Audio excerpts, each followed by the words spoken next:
It is a quiet spring evening in 1988. A woman named Sue is sitting at home, reading a book.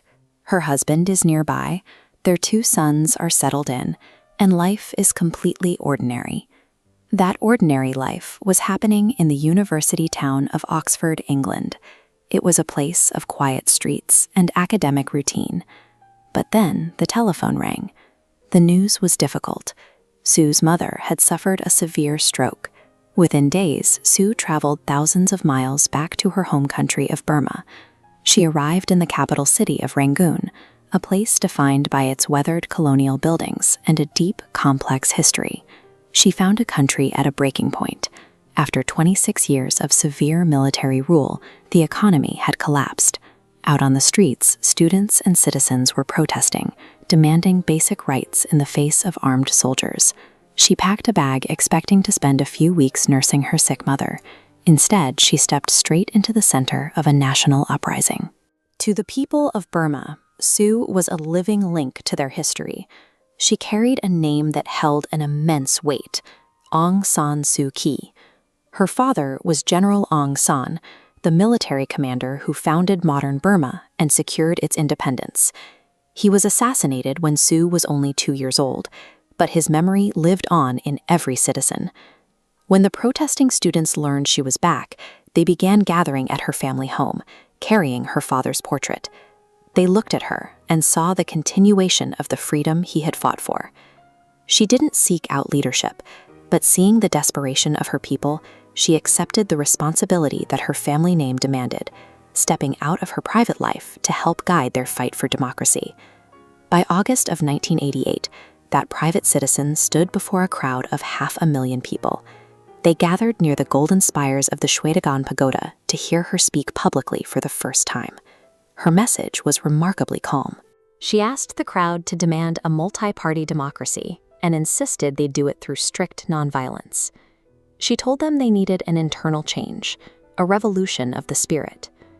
The military officers currently running the country operated on a completely different logic. To them, power was something you maintained through force, strict obedience, and silencing anyone who disagreed.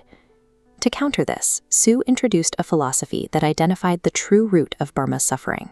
She called it freedom from fear. This diagram shows how she viewed the problem. The cycle starts at the top, with those in charge. Sue argued that violence happens because the rulers are deeply afraid of losing their power and status. That fear pushes them to oppress the public. And the cycle completes when that oppression moves down to the citizens. People tolerate the unfair treatment and stay quiet because they are afraid of going to prison, or worse. The fear at the top feeds the fear at the bottom, locking the entire society in a feedback loop. A physical dictatorship relies entirely on building this psychological prison. Sue realized that before you can change the government, individuals have to free their own minds from that paralyzing fear. In 1989, the military regime tried to break her. They locked her inside her own home and canceled the visas of her husband and children, cutting her off from her family entirely. Shortly after her house arrest began, soldiers took several of her young student supporters away to prison. Worried they would be tortured, Sue took action. She demanded she be sent to prison with them. When the military refused, she stopped eating, drinking nothing but water. Over the next 12 days, her body grew weaker, and she lost over 12 pounds. Yet, as her physical strength faded, her mental focus remained perfectly steady through constant reading and meditation. Her determination held until a senior military officer finally arrived at her home, giving his personal word that the students would be treated properly and given fair legal process.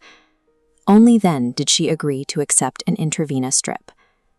This strike showed the entire country what freedom from fear looked like in practice. The regime could lock the gates around her home, but they could not control a mind that refused to be intimidated. Even while totally isolated from the outside world, she found ways to smuggle detailed letters out of her home, carefully documenting the human rights abuses happening on the streets. She addressed these letters to major global organizations like the United Nations and Amnesty International, stripping away the military regime's ability to hide their actions in the dark. The world responded. In 1991, her peaceful struggle was recognized at the highest level, when she was awarded the Nobel Peace Prize. Because she was still a prisoner in her own home, her sons traveled to Oslo to accept the award in her place. It was a clear signal to the citizens back in Burma that the international community saw their suffering and supported their fight.